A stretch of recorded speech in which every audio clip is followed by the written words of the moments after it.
Si pelaku unlock ini kan berarti melakukan dukungan terhadap praktek-praktek penyelundupan ponsel atau barang ilegal. Dia melanggar undang-undang kepabeanan.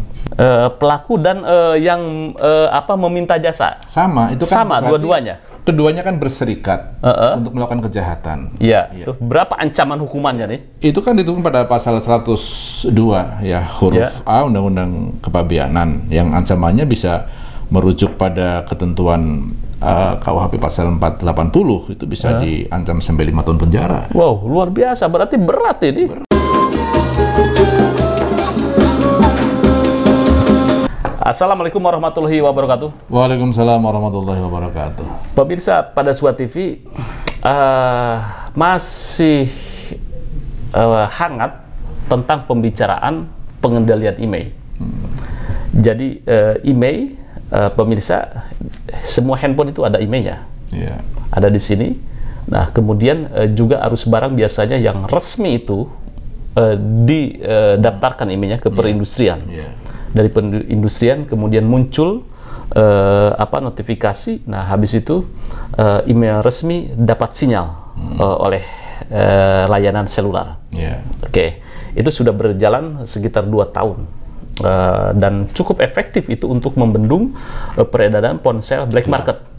Karena ponsel black market, pemirsa, itu tidak bisa masuk ke Indonesia karena emailnya tidak terdaftar. Kalau emailnya tidak terdaftar berarti secara otomatis tidak dapat layanan seluler. Nah, itu kurang lebih seperti itu. Nah, cuman persoalannya begini, Mas Taufik, pasca ditetapkannya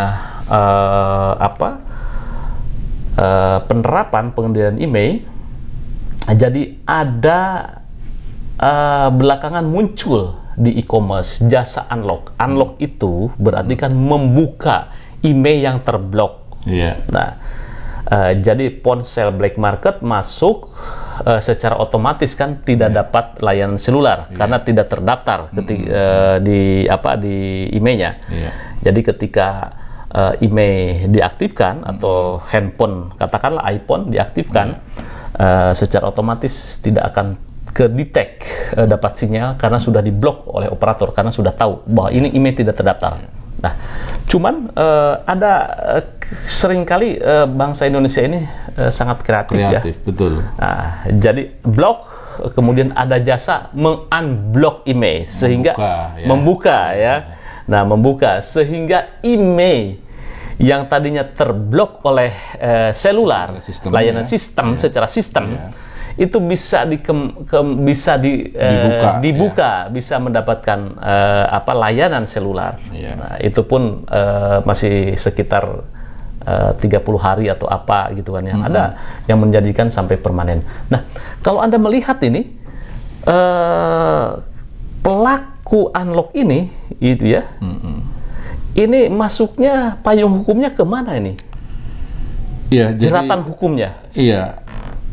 Si pelaku unlock ini kan berarti melakukan dukungan terhadap praktek-praktek penyelundupan ponsel atau barang ilegal. Berarti ini dia melanggar undang-undang kepabeanan. Undang-undang kepabeanan ini mengatur tentang sirkulasi barang masuk biar dia sesuai dengan ketentuan pabeanan, sehingga terhadap hal-hal yang bersifat ilegal kan tidak akan dapat akses. Nah, namun kaitannya dengan email tadi, kok ada jasa membongkar email, ini ya kategorinya sudah bagian dari pelanggaran pidana. Pelanggaran pidana, pelakunya. Pelaku dan yang meminta jasa. Sama, itu kan sama dua-duanya. Keduanya kan berserikat untuk melakukan kejahatan. Berarti si pembuka unblock ini juga mendukung praktek-praktek penyelundupan, mendukung masuknya arus barang ilegal dari luar ke dalam. Ini jelas melanggar pada ketentuan undang-undang kepabeanan. Nomor berapa itu? Berapa ancaman hukumannya nih?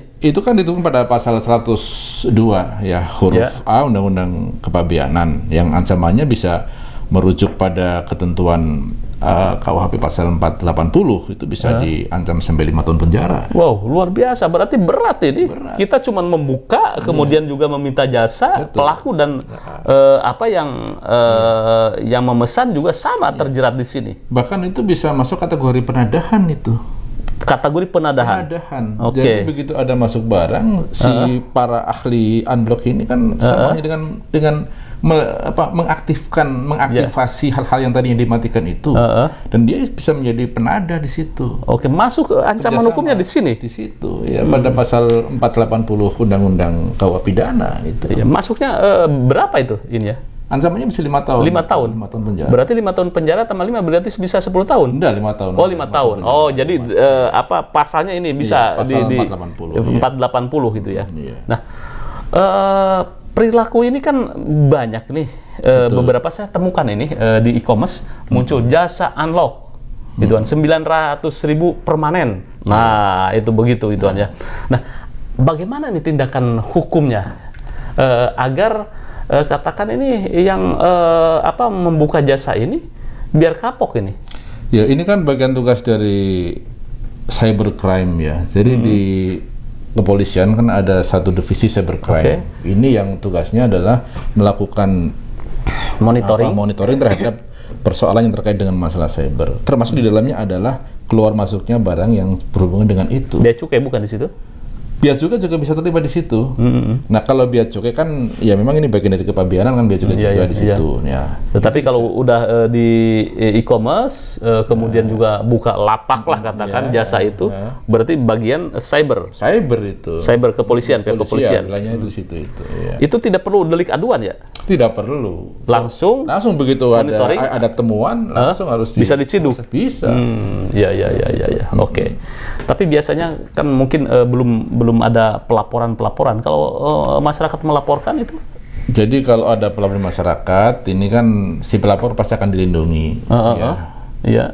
Namun kalau seandainya pelapor nggak dilindungi kan bahaya juga. Dianggap sebagai cepu dalam bahasa itu. Begitu. Dianggap sebagai cepu. Maka ya saya juga berharap masyarakat yang mengetahui itu ya saya kira akan ada baiknya kalau tetap melapor demi tidak terjadinya kerugian negara yang luar biasa itu. Di samping ada praktek perbuatan dosa yang kita biarkan mengalir kan tidak boleh begitu. Tetap harus ada upaya-upaya proaktif dari masyarakat ketika melihat praktek-praktek seperti itu. Ya karena itu juga itu di samping merugikan negara juga akan melahirkan praktek bisnis yang ilegal kan itu. Kemudian kompetisi pasar tidak sehat. Menjadi tidak sehat. Tidak sehat di situ ya Anda melihat itu ya. Mas Taufik, bagaimana nih sampai sekarang itu kan kita belum tahu nih, apakah pelaku-pelaku yang jasa unlock kemudian juga ditindak tegas oleh pihak aparat apa belum? Saya belum dapat informasi nih, sampel dan lain sebagainya. Nah, kira-kira ini perlakuan atau penegakan hukum, ketegasan hukum yang lebih lebih strong, itu diperlukan ya untuk membuat jerat terhadap pelaku-pelaku ini. Sangat perlu ya, dan dari kepolisian saya kira juga akan proaktif melakukan itu sehingga ketika ditemukan ya perilaku-perilaku yang semacam itu atau mungkin ada laporan masyarakat ya segera harus ada tindakan yang tegas, karena bagaimanapun jasa unlock ini merupakan bagian tak terpisahkan dari praktek penyelundupan, penadahan yang jelas dilarang oleh Undang-Undang Kepabeanan kan begitu, dan itu melanggar pidana itu jelas. Jadi jangan main-main kepada para pelaku jasa unlock ponsel. Ini bisa jeratan hukumnya dahsyat itu. Iya, sama dengan mendukung terhadap peredaran barang-barang ilegal ke Indonesia itu kan. Nah, kalau Mas Taufik sebenarnya suka beli ponsel BM atau yang resmi itu? Dulu ketika saya masih belum ada aturan ya. Nah, itu memang belum ada aturan ya, kan banyak itu di toko-toko di pinggiran kan banyak dijual, Pak ini BM tapi garansi tertarik, toko karena lebih murah kan tertarik. Namun sekarang setelah melihat aturannya kayak gini ya jangan main-main lah. Kita bisa terlibat juga karena membeli sesuatu yang ilegal, kita bisa terjerat juga. Kita membeli loh ya, membeli barang yang ilegal. ya, itu bisa terjerat dalam kasus pidana yang sama. Oke, ya, jadi kita ini konsumen. Oke, tahu bahwa itu adalah barang black market. Iya. Ya, itu masuknya apa itu? Masuk ya, karena jeratan hukum bisa ikut serta. Bisa, karena kita antara dalam bahasa agama ya seseorang yang mendukung perbuatan dosa kan ikut dosa juga. Iya. Kan gitu logika hukumnya kan begitu. Oke, jadi setelah ada aturan aturan pengendalian email, kemudian juga undang-undang kepabeanan, itu jeratan hukumnya adalah undang-undang kepabeanan. Jadi ketika kita konsumen ini harus tahu juga nih, harus tahu juga. Ketika kita membeli ponsel black market, itu bisa terjerat kalau kita tahu bahwa itu adalah ponsel black market. Oke, tapi kalau umpamanya tidak tahu, ya, berarti nggak ada mensreal. Nggak mensreal di situ. Tetapi kalau kita tahu sengaja membeli itu ya, kita terlibat di situ. Berarti antara pembeli dan penjual sama itu saja, masuk dalam satu kaitan. Oke, ya. Nah, saat ini sebetulnya kalau kita melihat masalah ponsel black market, ternyata banyak sekali itu kan pernik-pernik yang harus sedikit kita ketahui. Betul. Salah-salah kita membeli ponsel yang murah, tetapi yang ada adalah jeratan hukum. Iya, bisa menuai pidana kan.